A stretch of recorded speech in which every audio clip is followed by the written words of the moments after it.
Oi, gente, tudo bem? Sejam muito bem-vindos a mais uma programação especial do Rio Educa em Casa. Eu sou Luiz Eduardo Ripon, assessor da Diretoria de Mídia e Educação da Multirio, e vamos falar hoje sobre o novo coronavírus e a pandemia da Covid-19. Pois é, a gente está vivendo um momento muito delicado, e por mais difícil que seja, não tem como a gente não falar nisso, né? Mas, afinal, o que é esse novo coronavírus? O que é uma pandemia? Existe algum tratamento para a Covid-19? Que cuidados precisamos tomar no nosso dia a dia, mesmo depois da chegada das vacinas? Para conversar sobre tudo isso, a gente recebe hoje o Vitor Mori. Ele é doutor em engenharia biomédica e pesquisador da Universidade de Vermont, nos Estados Unidos. Oi, doutor Vitor, tudo bem? Obrigado por bater esse papo aqui com a gente. Olá, tudo bem? Deixa eu tirar uma dúvida. É Vitor Mori ou Vitor Mori? Vitor Mori. Mori. Pô, tá bom. Então, vamos corrigindo. Doutor Vitor Mori. Lembrando sempre que você que está aí, você pode encontrar conteúdos como esse no portal da Multirio, no nosso canal do YouTube e, é claro, aqui na programação do Rio Educa em Casa. Mas a gente veio aqui para conversar e ouvir o doutor Vitor. Então, vamos começar a nossa conversa. Doutor Vitor, antes de mais nada, você poderia explicar para a gente o que é a Covid-19, novo coronavírus e o que é uma pandemia? Bom, uma pandemia seria uma doença infecciosa, uma epidemia de uma doença infecciosa que se espalhou por uma grande região geográfica. No caso, a gente tem uma doença infecciosa que se espalhou pelo mundo inteiro, né? Então, isso seria uma pandemia. O novo coronavírus é o vírus que está causando essa doença, o vírus que causa a Covid-19. O novo coronavírus também é conhecido como SARS-CoV-2. O SARS-CoV-2 é o vírus que, quando entra no nosso corpo, causa a doença. A Covid-19 é a doença. Então, isso são a Covid-19, o novo coronavírus, ou também conhecido como SARS-CoV-2, e a pandemia. Então, se a gente vê as pessoas chamando de novo coronavírus, é porque existem outros coronavírus, né? Exato. O coronavírus é uma família de vírus, né, que tem como característica uma estrutura que parece uma coroa no entorno, né? Então, daí que vem o corona, né, de coroa. Então, a gente tem vários coronavírus, até alguns que causam resfriados, né, comuns, com sintomas bastante leves. E a gente tem outros coronavírus que são muito parecidos com o SARS-CoV-2, né, que é a SARS, coronavírus que gera SARS, o coronavírus que gera MERS, né? Então, a SARS, a gente teve uma epidemia, principalmente na região da Ásia, no começo do século. A gente teve uma epidemia da MERS no Oriente Médio, até um surto na Coreia, lá por comecinho dos anos 2010. E agora a gente tem o SARS-CoV-2, que é muito próximo do SARS, e do vírus do SARS e do vírus da MERS. Tá, então, assim, falando especificamente da Covid-19, como é que a gente pega essa doença? Como é que esse vírus é transmitido? Aqui eu vou fazer uma explicação um pouco mais longa e reforçar que é muito importante a gente entender bem como o vírus é transmitido para saber como se proteger. Desde o começo da pandemia, vem se falando muito sobre a transmissão por superfícies. Então, aquela coisa de você encostar a mão numa superfície contaminada e depois levar a mão, a boca e o nariz. Então, a gente vê os locais limpando tudo, passando desinfetante em tudo, né? Passando álcool nas superfícies. O que já se sabe hoje é que essa não é a principal via de transmissão do SARS-CoV-2. Muito pelo contrário. Essa via é uma via bastante rara e não tem nenhum registro na literatura que consiga comprovar a transmissão por uma superfície contaminada. Então, por mais que se considere que essa é uma via possível, ela não é uma via tão prevalente. E a gente percebe que há um foco desproporcional nessa medida de prevenção. Então, limpeza de todas as superfícies, até um exagero com relação à limpeza, sendo que essa não é uma via importante, né? Ela é possível, mas ela não é a principal. Outra via possível é através de gotículas grandes. Então, o que acontece? Quando a gente está tossindo ou está espirrando, a gente tem aquela imagem daquela nuvem de gotículas que sai da boca de uma pessoa, né? E aí, se a gente estiver próximo dessa pessoa, essas gotículas podem atingir o nosso rosto, a nossa boca, o nosso nariz, os nossos olhos e podem causar uma infecção.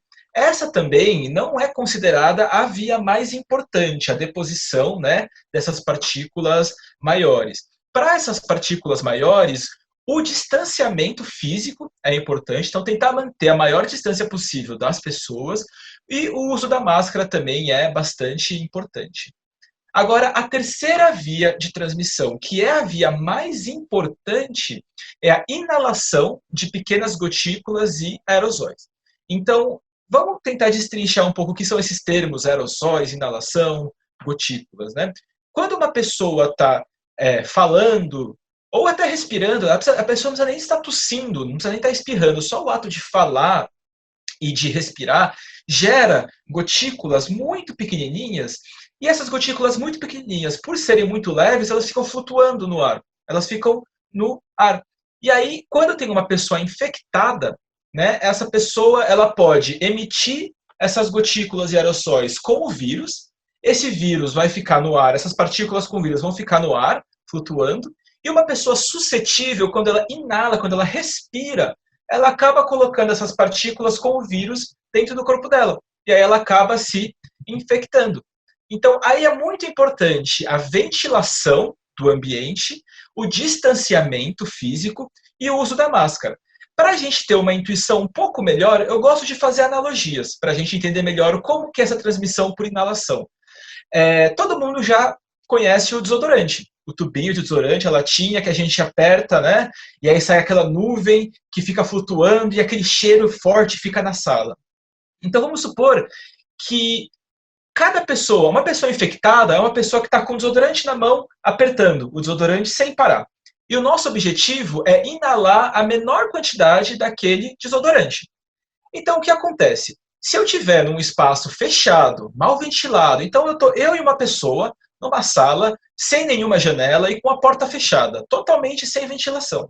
Mesmo que eu esteja a mais de 1,5 m de distância da pessoa, se a pessoa estiver lá com o desodorante apertando, eu vou sentir o cheiro do desodorante, eu vou inalar muito daquela nuvem de desodorante, e o cheiro vai permanecer lá por horas, né? E aí, quanto mais tempo eu ficar dentro daquela sala, mais eu vou acabar respirando aquilo. Então, por isso que é importante a gente sempre abrir as janelas, a gente sempre tentar circular o máximo possível, trazer o ar de fora para dentro e o ar de dentro para fora, para que essas partículas vão embora.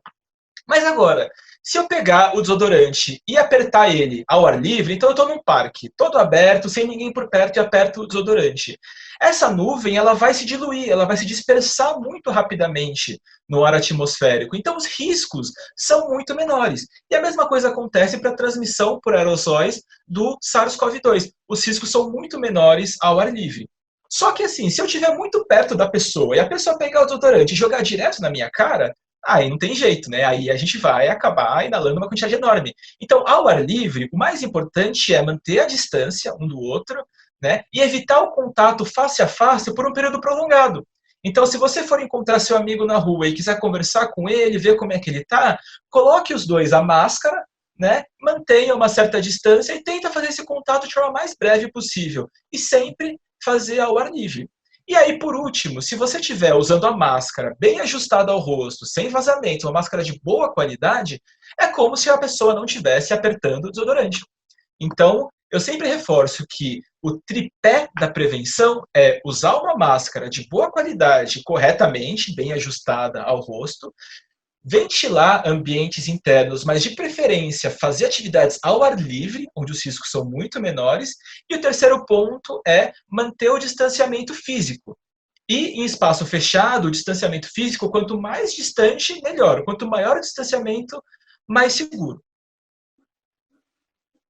Perfeito. Então, assim, só para o pessoal de casa entender, o nosso risco aumenta muito. Quanto mais tempo a gente fica em espaços fechados e não ventilados. É isso, né? Exatamente. Locais fechados, mal ventilados, com muita gente, são muito mais perigosos. E esses riscos se potencializam se as pessoas estão sem máscara ou usando máscara de forma incorreta, e também aumenta quanto mais alto e mais as pessoas estiverem falando. Quanto mais alto você fala, mais partículas você emite. Então, o que eu sempre falo para as pessoas, né? Se possível, fique em casa o máximo que você puder. Ainda mais nessa fase tão crítica da pandemia que a gente está vivendo agora. Se for completamente inevitável sair de casa, busque fazer atividades ao ar livre, que os riscos são muito menores. E aí, só em último caso, quando não tem como mesmo ir para um local fechado, busque ficar o menor tempo possível, busque ficar o mais distante possível das pessoas, não ter interações próximas e tá sempre, sempre, sempre de máscara, usando uma máscara de boa qualidade, bem vedada ao rosto e sem vazamentos. Mas a ventilação é fundamental. Quanto mais a gente ventilar espaços fechados, menor o risco, mas melhor ainda é fazer atividades ao ar livre. Perfeito, Vitor. Olha só, eu queria que você falasse um pouquinho sobre as máscaras, né? Você já explicou aí qual a função delas, evitar esse aerosol e tudo mais, mas qual é a forma correta de usar? A gente vê muita gente na rua com o nariz de fora, ou um tipo de máscara diferentes e tal. Eu preciso usar máscara na rua, ao ar livre, você disse que já, né, que precisa. E o que os cientistas já descobriram sobre o uso da máscara da Covid-19? Pode responder com calma aí. Bom, vamos lá. Primeiro vamos falar como usar a máscara corretamente. Então, a primeira coisa importante é escolher uma máscara que seja de boa qualidade. Né? Verificar se a máscara ela tem uma boa capacidade de filtrar as partículas. Vale lembrar que a máscara de pano e a máscara cirúrgica, elas funcionam para reduzir a emissão de partículas caso você esteja infectado. Então, você usar uma máscara, você está protegendo o outro. Em certo grau, você também se protege, né, dependendo de como você estiver usando, mas é preferível evitar locais de grande risco. Não, o que eu acho importante dizer é que não é porque você está com uma máscara de pano que você pode ir para qualquer lugar que você vai estar protegido. A máscara de pano não foi pensada para isso, foi pensada para você reduzir o risco para os outros. Então, o ideal é que ela tenha no mínimo 2 camadas, mas 3 ou mais camadas. E você pode testar a qualidade dessa máscara. Primeiro você pega a máscara e olha ela contra a luz. Se você vê que é muito fácil, que a luz consegue passar muito facilmente pelo tecido da máscara, talvez seja melhor pegar uma máscara um pouco mais grossa. Usando a máscara, você pode tentar soprar uma vela, um fósforo, e aí se for muito fácil apagar essa chama, também é melhor pegar uma máscara de uma qualidade um pouco maior. Agora, o ponto mais importante da máscara é que ela esteja bem vedada ao rosto, ou seja, todo o ar que entra ou que sai passa pela máscara, e a máscara atua como um filtro que coleta as partículas que estão junto com o ar. Então, você usar a máscara cobrindo a boca, o nariz e o queixo, verificar se não tem saída de ar na região do nariz, que é um ponto muito crítico, verificar se não tem folgas nas laterais, por onde o ar pode sair, ou por baixo. Quanto mais vedada a máscara tiver no seu rosto, mais ela vai te proteger e mais ela vai proteger os outros. Agora, em locais de risco muito alto, então locais fechados, com muita gente, totalmente sem ventilação, sem nenhuma janela, uma boa alternativa pode ser as máscaras do tipo PFF2, que é uma máscara que também te dá um alto grau de proteção quando você usa ela corretamente. Então é importante tomar cuidado para usar ela corretamente, bem vedada ao rosto, né? Não fazer um uso consciente dela, porque é um material que é muito utilizado por profissionais de saúde, então a gente não pode deixar que falte para essas pessoas. Então, usar realmente só quando for extremamente necessário e fazer reusos desse respirador tomando todos os cuidados. Então, ele não pode ser lavado, não pode passar álcool nele, né? Depois de usar, você deixa ele pendurado no local longe do sol por pelo menos 3 dias antes de fazer alguma reutilização, né? E se você perceber que a máscara está danificada, que o elástico já não veda bem, aí você descarta e pega uma nova. Mas enquanto ela estiver íntegra, você pode continuar reutilizando. Não sei se eu respondi todas as perguntas, se ficou alguma pendente sobre as máscaras. Não, eu acho que sim, acho que você deu uma clareada grande aí sobre essa questão da máscara. Eu queria fazer uma outra pergunta, que é o seguinte: a Covid-19 é uma doença muito nova, né? A gente pouco sabe sobre ela, o mundo inteiro está aprendendo muito sobre ela. Eu queria saber assim, o que já se sabe e o que não se sabe dessa doença em questão de tratamento. Já existe algum tratamento? Tem algum remédio que eu posso tomar para não pegar essa doença? Ou depois que eu pegar essa doença, tem algum remédio que eu possa tomar?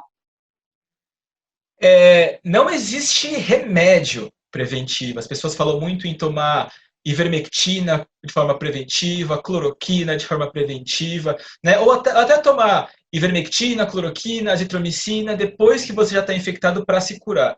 Esses remédios, eles já foram feitos diversos estudos com metodologias muito rigorosas, seguindo todos os padrões internacionais amplamente conhecidos e aceitos pela comunidade científica, e já ficou muito claro que esses remédios não funcionam nem para se prevenir da infecção com relação à Covid, nem para o tratamento da Covid-19 por quem já se infectou. Existem alguns medicamentos que são utilizados só para pacientes graves.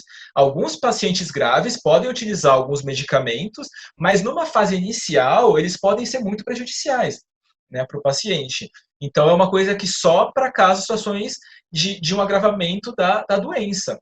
E vale ressaltar que a cloroquina, a ivermectina, a azitromicina, além de não funcionarem para a Covid, ainda podem causar efeitos colaterais danosos. A gente está até tendo caso de pessoas que, tomando doses altas, constantes por muito tempo, estão desenvolvendo hepatites medicamentosas por causa disso, e tem situações muito mais graves.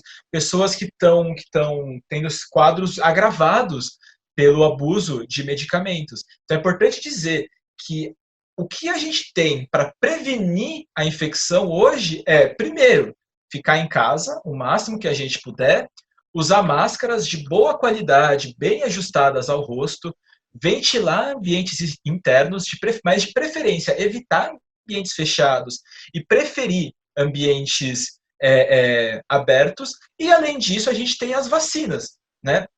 As vacinas, em certo grau, protegem a gente de se infectar, né? E aí vale ressaltar que nenhuma vacina é perfeita. Nenhuma vacina vai evitar completamente que você se infecte. As vacinas, por outro lado, elas são muito, muito, muito eficientes em evitar que, mesmo que você acabe pegando, você tenha um caso grave, precise de hospitalização ou até acabe indo a óbito.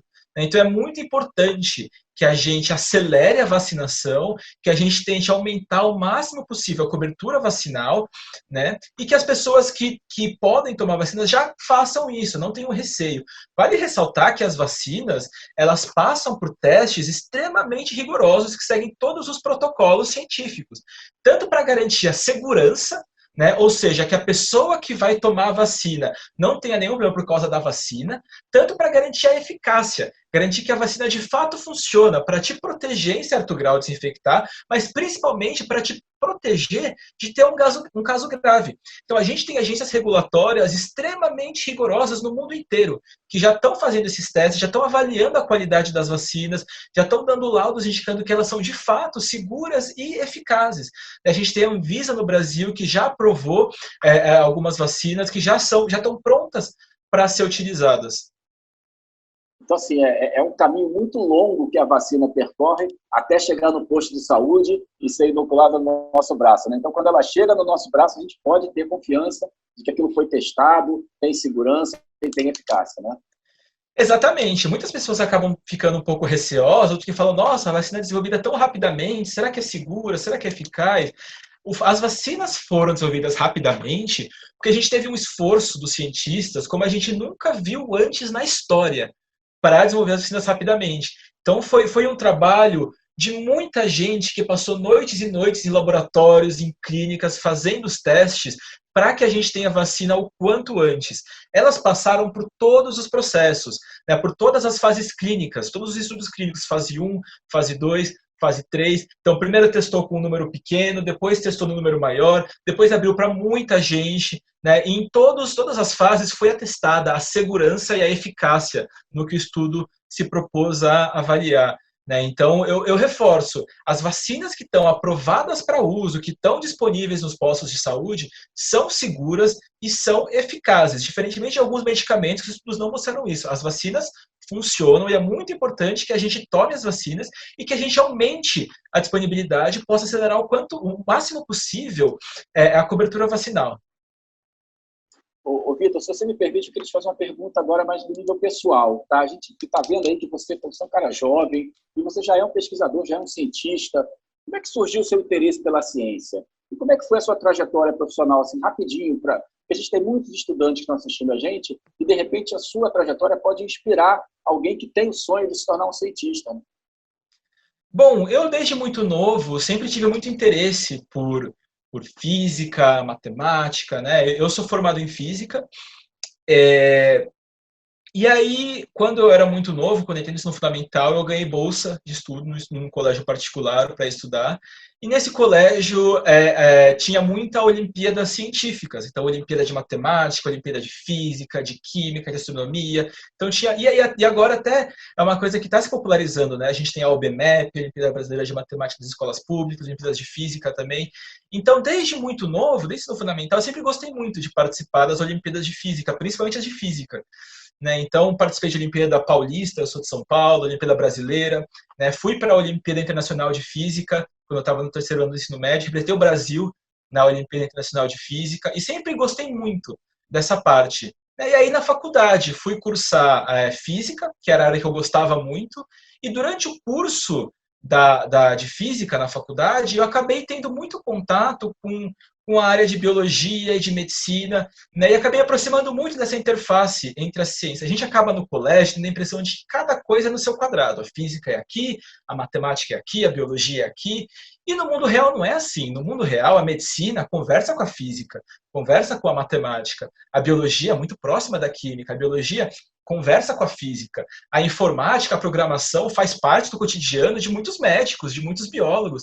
Então, tudo se interage e isso me interessou muito. Isso despertou um sentimento de muito interesse. Né? Então, no mestrado, eu fui para a área de engenharia biomédica, trabalha bem na interface entre a física, a parte de modelagem matemática, a parte computacional, a parte de hardware, de equipamentos médicos, a parte de medicina, né? E aí fiquei na área, aí peguei gosto e mantive. Fiz o mestrado em engenharia biomédica, o doutorado em engenharia biomédica no Brasil, e aí o pós-doutorado tive a oportunidade de vir aqui para os Estados Unidos, onde eu faço pesquisas na área de câncer, bem exatamente na interface entre medicina, engenharia, física, né? E aí com a crise da Covid também voltei parte do meu tempo, da minha atenção para trabalhar em diversos aspectos. A gente acha que a Covid, pandemia é uma coisa mais da medicina, da biologia, mas tem muita matemática por trás, aqueles modelos, né, aquela curva suscetível, infectado, recuperado, é muita matemática. A parte de analisar os dados, né, tem muito de programação, de extrair os dados, analisar as tendências das curvas. Então, é muito interessante como a gente tem um esforço interdisciplinar, né, muitas áreas trabalhando no combate à pandemia. Então, aqui fica meu incentivo para vocês estudantes que estão no ensino fundamental, ensino médio, que gostam de ciência, que gostam de estudar, gostam de querer saber mais das coisas, né? Mostrar que a ciência não é aquela coisa da pessoa louca com o cabelo em pé, explodindo um laboratório, né? Tem muita coisa interessante, a gente aprende muita coisa, a gente vive muita coisa, né? E é muito interessante a gente estar sempre na fronteira do conhecimento, tentando descobrir alguma coisa nova que pode ajudar as pessoas, pode ajudar a salvar vidas, pode ajudar a controlar uma pandemia. Então é uma coisa muito legal de se fazer para quem tiver interesse. Pô, Vitor, olha só, muito obrigado aí pela sua mensagem final aí. Realmente foi uma verdadeira aula que você deu aqui para a gente. Queria te agradecer muito pelo seu tempo. E para você que está assistindo aí, olha, tenho certeza que você já está vacinado contra a desinformação e vai poder passar adiante essas informações todas que o Vitor passou para a gente. E não sai daí não, continua assistindo, continua ligado que tem mais coisa boa aqui na programação especial do Rio Educa em Casa. Cuidem-se, bons estudos e até a próxima.